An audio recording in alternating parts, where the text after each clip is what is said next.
going on, guys? Steel here. I'm a little tired, so forgive me if I'm a little incoherent. I've done this video, tried to a couple times. I'm just going to let it roll. We'll roll with it. Doesn't really matter. This is the REI Exclusive Benchmade 530. It's in carbon fiber and S30V.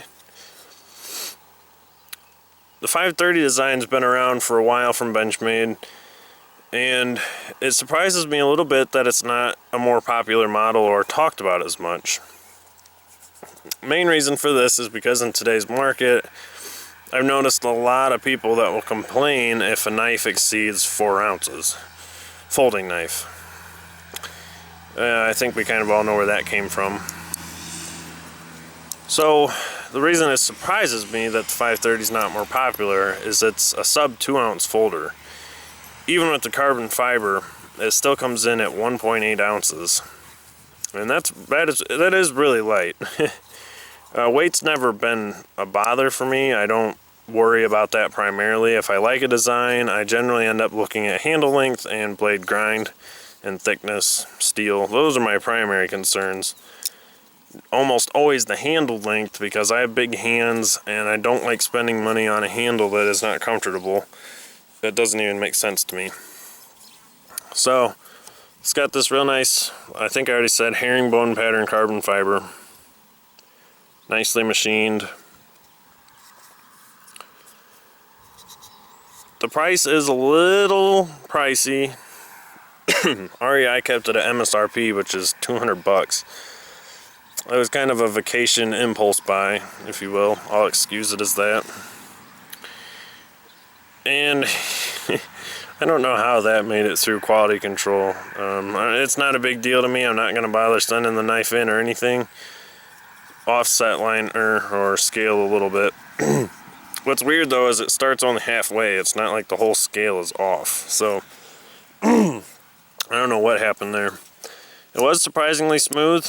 A lot of times access locks can be a little sticky out of the box and stuff, just because if you open it without pulling back the access bar, then you have the same amount of contact on the back like a lock back.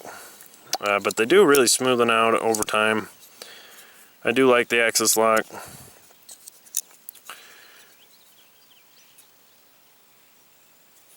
I'll talk about the grip real quick because I was a little worried about that. It is a 4-inch grip with a 3-inch blade.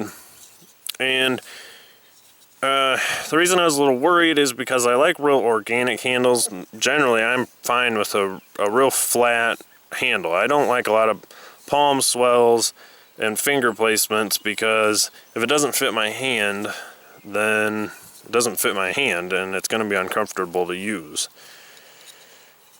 This one, however, it does not bother my hand. It is very comfortable in a hammer grip.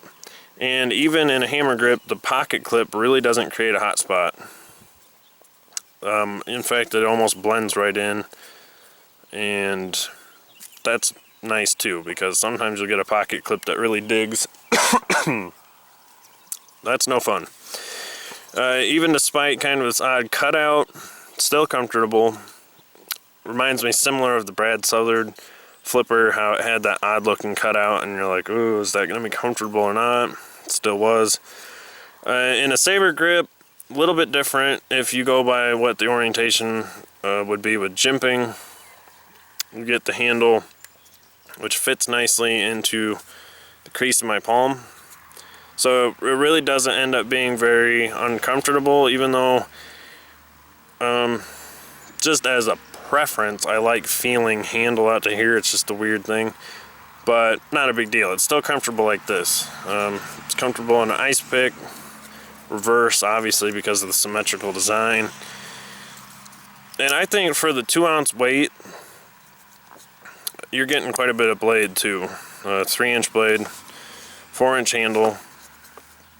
Axis lock, I like it. I don't think I really have anything else to say. It's a real nice, clean design, I think. Kind of reminds me of a stiletto. Carbon fiber looks great. Last I checked, there was about 50 available still. So there you guys go. Thanks for watching as always, and sorry that I'm a little more rambly. So I'll see you in the next video, guys. I do have a zero tolerance 0600 on the way, so be on the lookout for that.